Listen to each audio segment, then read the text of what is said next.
Good morning! Isa na namang patola recipe ang aking gustong ibahagi sa inyo. Samahan niyo ako guys.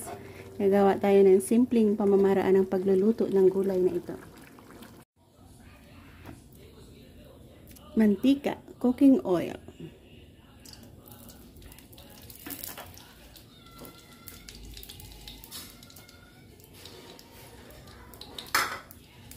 Onion, garlic.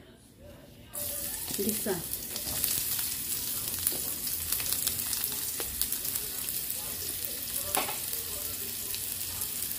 Kamatis.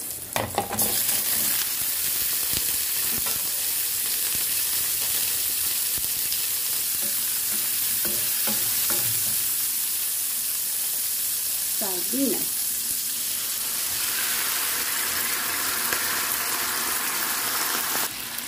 Madaming patola. Garden harvest.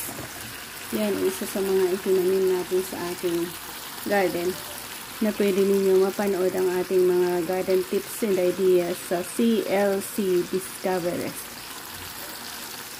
Another channel natin yan kung saan tayo ay nagtatanim ng mga homegrown gulay. Check out. Ang sarap, no? Natuyuan. Lagyan natin ng tubig. At mainit na tubig.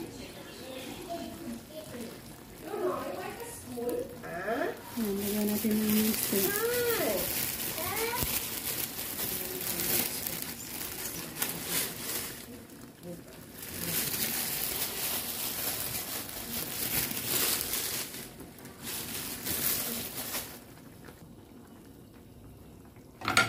Yummy, yummy. Nice. Yummy, yummy. Yummy, yummy. Naka-income ko. Asin. Asin lang, guys. Yan, guys. Ito na tayo mag-end. Thank you for joining me. Isa na namang masarap na patola recipe ang ating binahagi sa inyo.